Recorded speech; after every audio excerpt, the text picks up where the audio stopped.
Today we continue with the design of programs. In the last session, we talked about forward and backward programming to achieve a goal. The backward programs are those which provide the final consequence at each step, like learning to fall, or the architectural students getting to design a structure at each step of the way. The forward programs, on the other hand, don't provide the goal at each step, but do rely on important consequences at each step or stage to maintain progress through the program.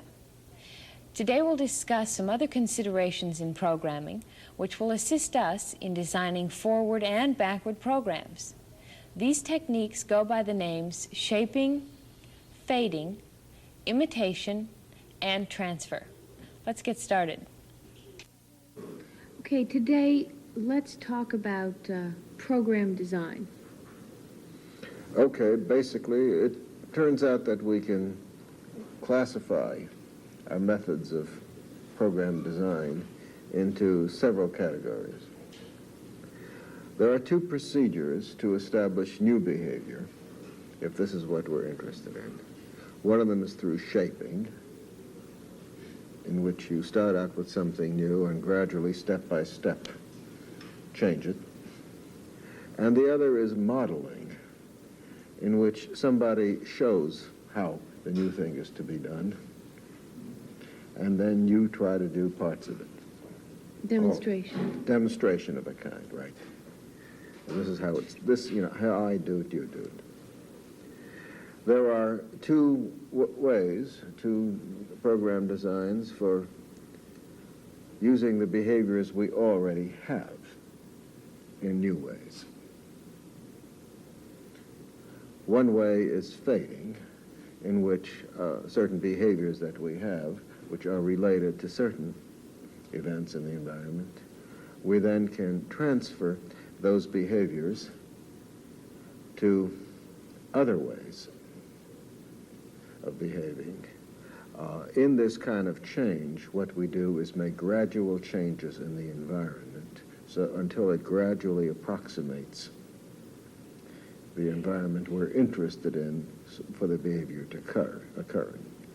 The other way is to transfer directly by looking to see what you have done successfully in a different area and then using that in the new area. And so basically these fall in the same shaping and fading. Both involve step-by-step change. Mm-hmm. Only one concerns starting a new behavior, the other concerns behavior you already have.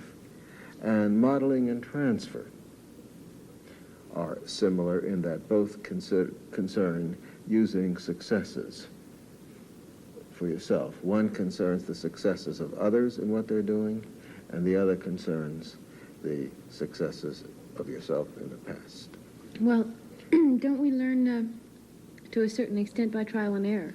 Well, basically, what we learn by trial and error is all kinds of emotional responses, how to gnash your teeth and grit them on. If you don't succeed at once, try again. We learn things like this. There are probably better ways of doing it, and the procedure I would favor has been called trial and success, that you program it in such a manner that the person does not make mistakes as he goes through it, mm-hmm. in a careful way. That means you have to be very attentive to it. We can teach a child to swim in two ways. One is the old trial and error way. You take him out in the middle of the lake, throw him overboard, sink or swim. If he goes under, comes up again, splashes around, and, finally he sort of learns how to swim. He can do it. Another way to teach the child how to swim is to take him down to the pool and have him first look at the water and see the nice little things floating around. Then after a while he sits at the edge and puts his little toes in, and then step by step he does things, and before he knows it, no problems, he's swimming. It's not ignoring error, it's eliminating it. It's eliminating error by setting up a successful program to do it. And what happens is they both learn how to swim Swimming has successfully been taught both ways. But there's a certain aftermath once you know how to swim, right? I need not tell you who is less likely to swim again, who is more likely to avoid pools and water and things like that. Again, you're starting with the mountain first instead of the molehill. Can you give me like a specific example of how another airless program works? How do we apply it? Well, many of these procedures have been developed in the laboratory. For example, let's talk about new behaviors and about shaping right now. Okay. Okay? So basically, we've got a 2-by-2 affair. One is how to establish behavior, how to use what you already have, and then we have two ways of doing it. Starting out with a itsy bitsy and working your way up. The other is seeing a success already and applying it. So now shaping is one of these. It's for new behavior. It starts out with something you have, but is gradually going to change it. Now, if you want to train a pigeon to peck a disc, what you can do is illuminate the disc and wait for him to peck. And if he pecks anywhere but the disc, he might get a shock. Or, on the other hand, he doesn't get anything when he pecks the disc. And sooner or later, he may learn how to peck the disc and then get food for it. And sooner or later, he will. It's called self-shaping. It comes about to it. Another way is to observe the pigeon carefully and see what he already does. So the pigeon might be seated like this. And now if he raises his head a bit, you sound a buzzer, bzzz, that means dinner's ready. So when he hears that, he runs over to where dinner is. Then he's a little bit more excited. He's just had a little bit to eat, and he walks around, and then he sits down. But now he lowers his head. That head had something to do with it. He raises it a little more. Bzzz. Pretty soon his head is stretched. Bzzz. Now, to stretch his head, he stands up tall and erect, like a pigeon. And he does this, too. Then if he moves sideways, bzzz, dinner. 4 seconds, 4-second meal, snack. If he moves this way, finally you get him moving in front. Finally his head is hovering in front of that disc, and then he's pecking. Now it takes a beginning student, about 30 minutes to do this. It takes an experienced person, I can do it, and some of the people in my lab, in 2 minutes flat. Because we know what the program is, we know what to look for, we know what to reinforce step by step by step by step. And I guess, to reiterate, what makes sense to the pigeon. Yeah, but you see, this is a highly, shall we say, to use a technical term, improbable response for pigeons. Pigeons don't go pecking up. That's woodpeckers. Pigeons peck down, and we can train them to peck up. 2 minutes flat, using the appropriate condition. When you think about it, we really don't learn a whole lot from our errors, except what not to do next time. This only helps when our choices are limited, as in a true false situation. Having the wrong address for someone doesn't tell us the right one. Knowing what day it isn't doesn't let us know today's date. Being right, however, lets us know what to do the next time. So errorless programs do make sense, and as Dr. Goldiamond pointed out, they avoid the frustration and anger often associated with being wrong. Shaping, the first technique today, involves identifying the current behavior which most closely resembles the goal which we are trying to establish. The where are we now in relation to where we want to go. A program is then instituted whereby closer and closer approximations of the final goal are rewarded with a critical consequence. Now, what I want to know is, when would we be concerning ourselves with an already established behavior? And just what is fading? We've been talking about changing behavior, but you mentioned that we'd also talk about some procedures that used current behavior, like for instance. Well, the fading procedure uses currently available, currently established behavior. The behavior occurs under certain conditions, but you would like the behavior to occur under different conditions. Because that's, that's where the payoff might be or something. Like a child might learn how to read at school. The question is, how do you get them to read at home? To read at home or something. That's not simply fading, but sometimes they start when the children first start to read. It just has to be where they are. It just has to be where they are, using the conditions under which they're familiar. Mm-hmm. So what you want to do now is to change the conditions. I recall when my daughter first learned to read, and she came home from school and demonstrated it to us, she sat with one leg crossed over the other. And I said, well, how about, you have to straighten your legs. She says, I can't read when I straighten my legs. She had been taught that way. Okay. It sounds sort of silly, but that's the way it was. And so, well, gradually, you can move your legs apart slowly or something. Yes. But, Scratch your head at the same time. Yeah, or something. Yeah, that's right. Actually, these procedures, again, come from the laboratory. In the fading procedures, we use a step-by-step procedure to change the conditions, which then will occasion a certain specified pattern of behavior that we already learned. What we're going to see now in this laboratory demonstration is a pigeon who has been taught to turn. When the light goes on or illuminating the word turn presented in black, and has been taught to peck at the disc when the word peck appears. He has been taught through shaping procedures, gradually being shaped to do one or the other. There he was pecking at the red peck. Pecks again at the red peck, gets reinforced for doing so. Now the word turn appears. And in the initial shaping procedure, what happened was that each time he made a movement of turning, the buzzer sounded and he got food. That was the dinner bell. By now the behavior has been well established, and he turns when the word turns appears in black. Now here is the word peck in red, and he pecks and gets his food.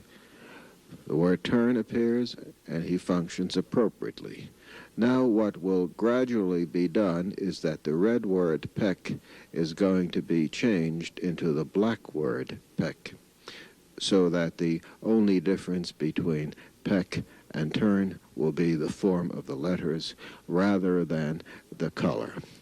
As you can see, the turn is in black, and he has no problems with the turn. The peck is where the change is going to be.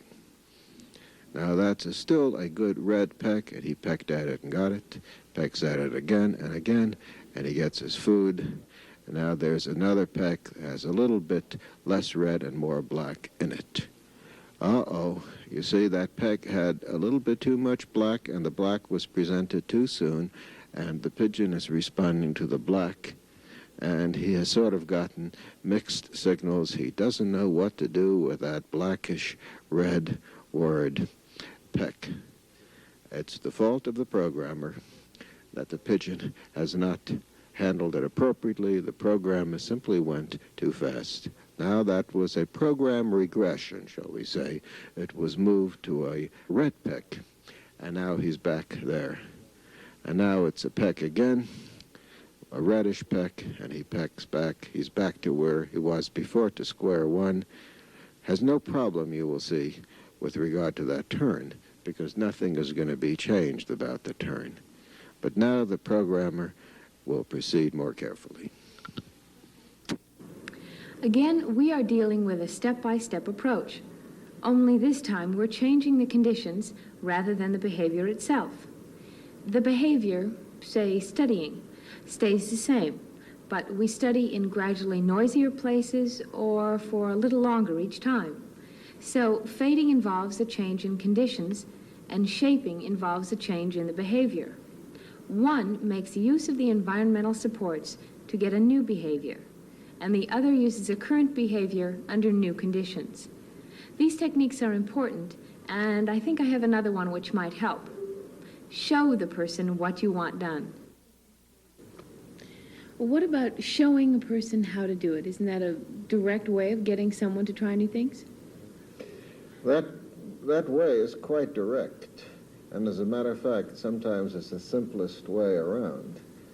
When the person shows the person and sets up a program of showing in this way, that's called modeling. When the person does this and the other person does it, you say that the model is modeling and the observer is imitating. It's the same thing. Modeling is, however, what the programmer does. A beautiful and very touching example of modeling is given by Baer and Patterson in an article they wrote on a mentally retarded girl of early school age named Susie, who was considered untestable. She had no speech whatever. The head nurse said the trouble with Susie is she's a sweet girl, but she cannot remember from one minute to the next. She has no memory. She didn't, as I said, she could not speak. And so what they decided to do was they would have Susie imitate them, or they would model appropriate speech, step by step by step. Now, Susie in the past had seen other people doing this. She wasn't imitating them, so other kinds of modeling, in quotes, hadn't worked, and just simply showing her what to do hadn't worked. So they had to show her what to do in a program.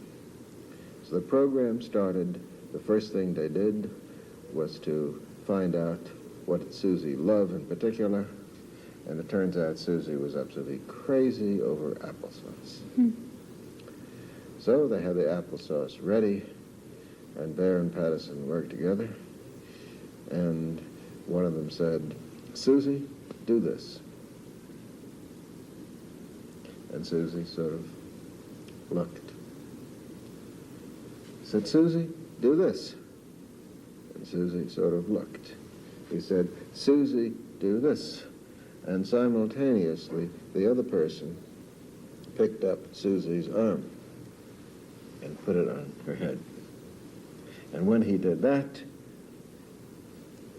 the other pair of hands immediately put a spoon of applesauce into her mouth. And so then they said, Susie smiled, and they said, Susie, do this, and Susie didn't do it. Susie, do this, Susie didn't do it. Susie, do this, Susie, applesauce. The applesauce, and so on. It took about 150 such before by the end of the 150 they said, Susie, do this, and Susie did this. Susie got applesauce. And Susie got smiles. applesauce and smiled. She was accomplishing things. Next day they came in, Susie, do this. No dice. See, and the nurse said, she can't remember. And so this time they tried it again patiently. It took about 60 sessions. Next time it took 30. Next one was 20. Then there was a 60 or something like that. Then whenever they did this, Susie did that. She did remember from one day to the next. So having done this now, they said, now Susie, do this. Well, they had to build that up again. When she did that, they tried to get her to do this, so she didn't do that. Well, anyway, so they linked them both together, She got it when she did this, she didn't get it when she did that, depending on what was appropriate. Then they gradually began to build it up more and more and more. They then had her doing a whole sequence of things, doing things first and second and so on. And then they told Susie, they would say, Susie, pick up the chalk on from the blackboard, put it on the table, go to the coat rack, take the hat off, put the hat down, pick up the umbrella in the umbrella stand, open it, take the chalk and put it in there, and do that. And Susie listened attentively. You remember that sequence? Susie did. And Susie went through the whole sequence. Then now, among the things they asked Susie to do, she was doing sequences now. And they asked Susie now, okay, Susie, Susie, do this. Pick up the chalk, this, that, and showed her. And then they said, that was one of the things she's supposed to imitate. And when Susie came to that, she didn't. So now the task was to get her to do that. They discovered if they put that at the very end of the sequence, it was more likely to do it. And they began to shape that up more and more and more. And gradually, within a short time, they had Susie talking. It wasn't a short time. It took well over a year to do it. And their big moment of surprise and joy was when the head nurse walked in one day and Susie sitting on the bed, And the nurse beamed and said, "Good morning, Susie." And Susie says, "Good morning." And the nurse sort of fell to the floor as you would if your dog said good morning to you. With Susie, the modeling techniques were used in conjunction with a shaping technique. New behaviors were established using the knowledge that she liked applesauce and giving it to her when she more closely approximated the behaviors being modeled. Once modeling is established, it can be used to train a whole variety of things. In the case of Susie, the program was a long one, involving thousands of steps. Because the goals were defined and each instance of progress recorded and noticed, discouragement was avoided. And just because they were doing something which hadn't been done before, and which they were told couldn't be done, they didn't give up. They could see their progress. Now, let's find out what this final technique, transfer, is all about. Okay, now I know there's a fourth procedure. So far we have shaping and imitation to establish new behaviors, and we only have fading so far for using old behaviors. So the last technique must use behaviors that we already know. That's correct. It follows in this pattern. And this last pattern is known as transfer. And in transfer, again, we use a step-by-step procedure. We see behavior somewhere. The person himself has it. You know, he sort of models himself on what he did before, or what he's doing elsewhere successfully. And the behavior he has and sees it there, or tries to find out what it is that he's doing successfully in that area. And now the problem is simply to get him to transfer this behavior to a new and required situation. In this context, I'd like to cite the rather touching case in which an art teacher used transfer for a young art student, a woman who was a very good painter. Her paintings were absolutely meticulous, you know, very neat, you know, not this fuzzy stuff, but very neat, precise lines, and color is put in precisely. It was beautiful stuff. And she herself was an absolute sloppy mess. Her hair was unkempt, her clothing was, everything about her was in a mess, and she sort of didn't want to do this, didn't want to be this way. And this would also hinder her because she would have to face clients in posh offices and so forth. And so what this art teacher did was to use some transfer procedures with her. Almost finished? Oh, yeah. It's a very nice job. Thank you. I think that's probably the best thing you've done in 3 years. Oh, do you think so? Mm-hmm. Seems funny, though. Yeah? Well, the detail and the care that you've taken to do this painting, and then, well, to look at yourself, it seems like two different people. Well, I know I'm a mess, but there doesn't seem to be too much I can do about it. I've really tried, and, well... If she took off her smock, you'd see that she's pretty messy underneath. Her instructor decided to transfer some of the neatness in her painting to her own personal grooming. Say, I've got an idea. I've got to pick up some frames for the department tonight. I'd like some company. Would you like to come along? Oh, I'd love to. Great. Why don't you get your coat? Okay. Be right there. Okay. He had noticed during a previous visit to her attic apartment that she was too poor to afford a mirror. Accordingly, he instructed the storekeeper to put a mirror into one of the large frames.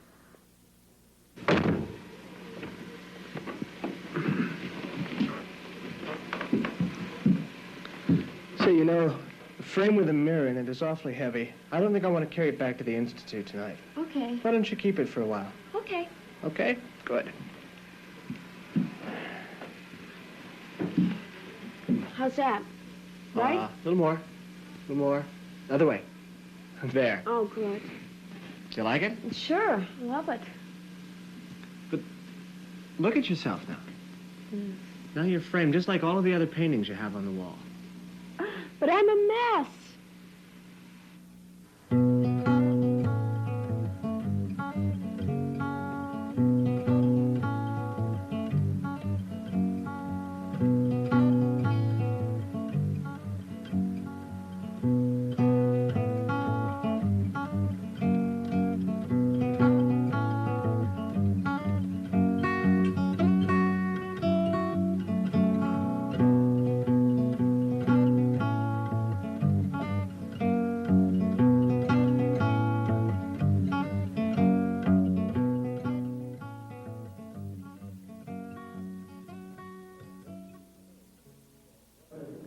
What he transferred was the fact that her painting was neat.